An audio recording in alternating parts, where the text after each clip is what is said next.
Olá, queridos amados irmãos, graça e paz a cada um de vocês, sejam todos muito bem-vindos. Com a graça de Deus, novamente nós estamos aqui reunidos para podermos mais uma vez entrar nesse tempo oportuno e propício, a qual nós então hoje iniciamos, que é o tempo da Quaresma. E é uma oportunidade de nós então mergulharmos, aprofundarmos a palavra de Deus, para que ela nos ajude a percorrer esse itinerário e no final dele nós possamos com Cristo alcançar também a salvação, a ressurreição. E para podermos então meditar o Evangelho dessa quarta-feira de cinzas, nós vamos então tomar o livro de São Mateus, capítulo 6, versículos de 1 a 6, depois de 16 a 18, que vai nos narrar o seguinte: Naquele tempo, disse Jesus: Cuidado, não pratiqueis vossa justiça na frente dos outros, só para serdes notados. De outra forma, não recebereis recompensa do vosso Pai que está nos céus. Por isso, quando deres esmola, não mandes tocar a trombeta diante de ti, como fazem os hipócritas nas sinagogas e nas ruas, para serem elogiados pelos outros. Em verdade vos digo, já receberam a sua recompensa. Tu, porém, quando deres esmola, não saiba a tua mão esquerda o que faz a direita, de modo que tua esmola fique escondida, e o teu pai que vê no escondido te dará recompensa. Quando orardes, não sejais como os hipócritas que gostam de orar nas sinagogas e nas esquinas das praças, em posição de serem vistos pelos outros. Em verdade vos digo, já receberam a sua recompensa. Tu, porém, quando orares, entra no teu quarto, fecha a porta e ora ao teu pai que está no escondido. E o teu pai que vê no escondido te dará recompensa. Quando jejuardes, não fiqueis de rosto triste como os hipócritas. Eles desfiguram o rosto para figurar aos outros que estão jejuando. Em verdade vos digo, já receberam sua recompensa. Tu, porém, quando jejuares, perfuma a cabeça e lava o rosto, para que os outros não vejam que estás jejuando, mas somente teu pai que está no escondido, e o teu pai que vê no escondido te dará a recompensa. Palavra da salvação.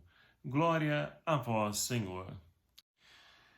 Queridos e amados irmãos, e é com grande alegria que nós então entramos nesse novo tempo litúrgico, o tempo da Quaresma. Quaresma, 40 dias, tempo em que nós vamos então percorrer uma caminhada com Jesus, assim como ele também foi para o deserto e ali foi tentado, mas que ele venceu as tentações. Assim também nós somos convidados a vencer as tentações a qual nós somos submetidos no nosso dia a dia, em nossa vida. E para isso, a liturgia então nos enriquece e nos ajuda através das leituras propostas pela liturgia de hoje. A podemos então, primeira leitura de hoje com o profeta Joel, é um convite que o profeta faz ao seu povo e para nós, em nossos tempos, para podermos então percorrer um caminho de esperança. E é claro que para podermos então alimentar essa esperança, que é fundamentada pela nossa fé, nós precisamos então caminhar, percorrer um itinerário muitas vezes difícil, nesse tempo sombrio e de dificuldade a qual nós estamos ainda atravessando. E para isso, somos convidados a poder voltar o nosso olhar, interiorizar, olhar para dentro de nós e perceber ali dentro o que está necessitando de mudança, de conversão. E ora, o profeta, na primeira leitura, então, ele diz para nós hoje que é o tempo de nós, então, voltarmos para o Senhor com jejuns, orações e não somente rasgar as nossas vestes, como faziam o povo na época, no tempo do profeta, mas rasgar o coração. Meus queridos amados irmãos, essa leitura, ela parece ser atual nos nossos tempos. Por quê? Quantas pessoas estão aí vestidas, mascaradas numa religião sem fundamento, sem nexo, quando nós olhamos então para as suas atitudes concretas, o seu modo de ser, de pensar, de viver, que grita para nós caminhos contrários, avesso. E nós então temos a oportunidade de perceber também se nós não temos algo também que estão nesse caminho, nessa direção, para que nós possamos então novamente reconstruir a nossa vida e principalmente a nossa experiência de fé. Assim, meus queridos amados irmãos, como a nossa casa, quando muitas vezes ela necessita de uma reforma, e muitas casas, muitas vezes, precisam até mesmo vir abaixo, em ruínas, para poder reconstruir novamente, porque a estrutura dela está toda danificada. E iríamos então gastar mais tentando remendar, e não ficaria bom do que se nós então construirmos de novo. E na nossa vida não é diferente. Muitas vezes, é claro, precisa ali, né, de uma pintura, precisa de uma massa, precisa trocar isso, aquilo, outro. E o que nós então precisamos trocar para a nossa vida, melhorar para a nossa vida? É o convite que essa primeira leitura hoje traz para nós, porque Deus é misericórdia. É o que o salmista de hoje nos convida a podermos então a reconciliar com Deus e fazer a experiência do amor de Deus, que é misericórdia, é compaixão. E assim nós vamos compreender também o convite que Paulo hoje faz para nós na segunda leitura. Essa segunda leitura, Paulo então nos convida a reconciliar com Deus.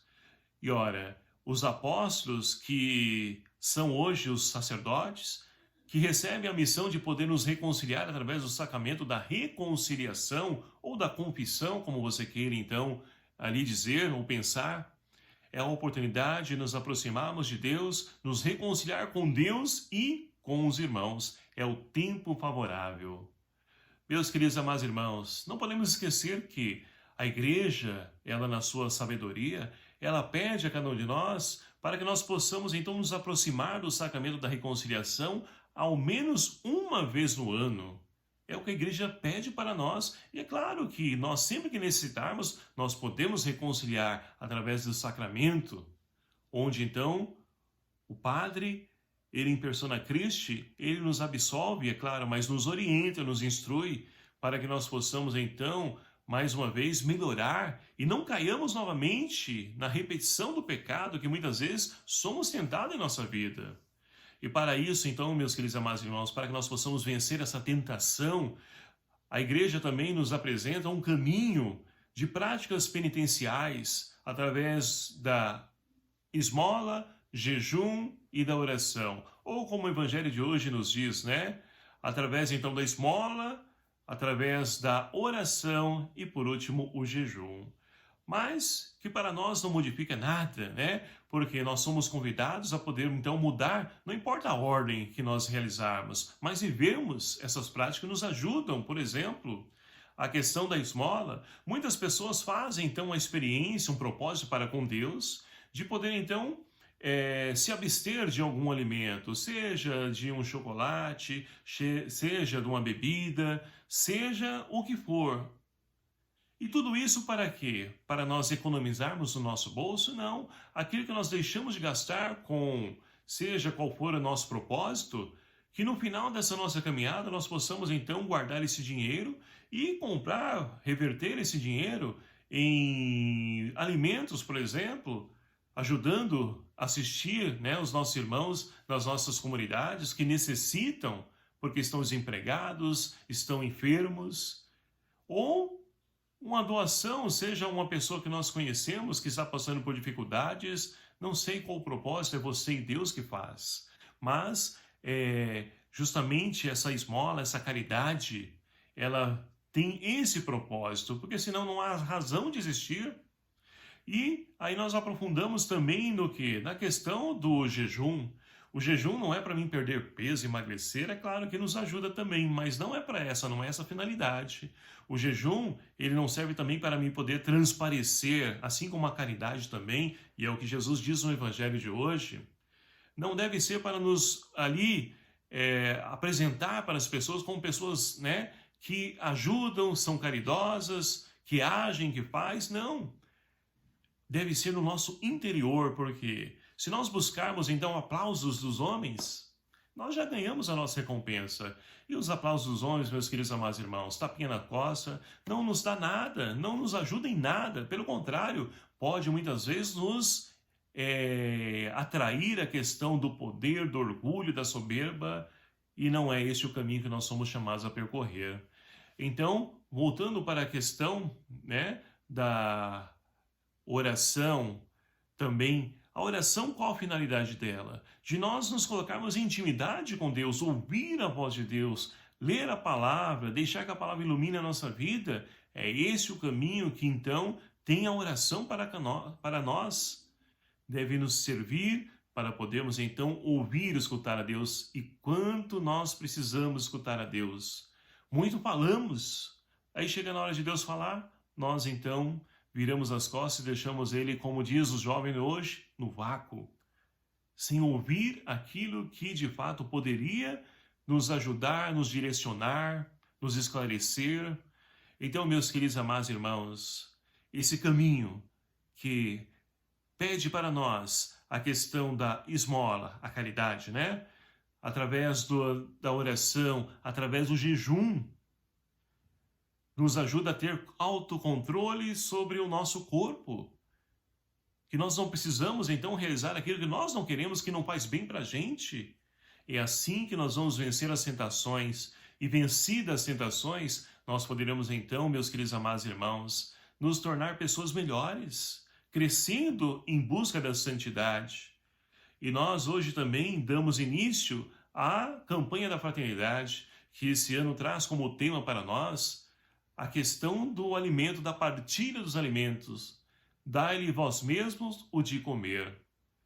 Então, meus queridos amados irmãos, a caridade se faz necessária na nossa vida, nos nossos relacionamentos, e é uma pena a gente perceber que os seres humanos estão se perdendo, deixando de lado aquilo que faz parte da nossa vida enquanto cristãos. Por desculpas, por achar isso, aquilo, outro, enfim, são várias situações que nos impedem de poder, então, partilhar com aquele que nada tem.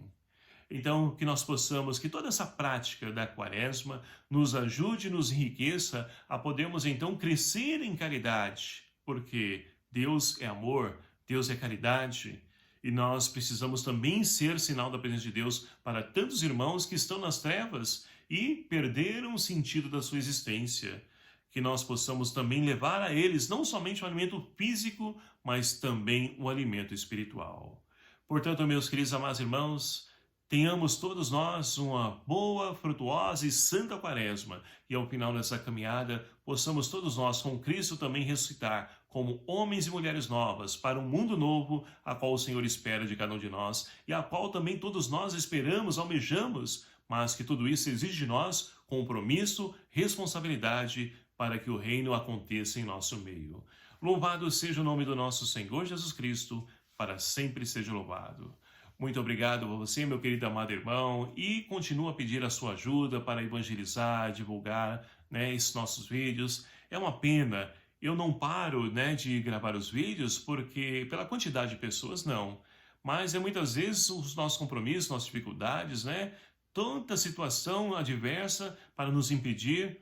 E eu conto com a sua oração, para que a gente possa continuar dando sequência a esse trabalho de evangelização através do nosso canal do YouTube. O Senhor esteja convosco, Ele está no meio de nós. Por intercessão de Santa Luzia e Santo Expedito, abençoe-vos o Deus Todo-Poderoso, Pai, Filho e o Espírito Santo. Amém. Um abraço a todos vocês, até o próximo vídeo, se assim nos permitir. Espero e conto com a sua presença e a sua ajuda. Até lá.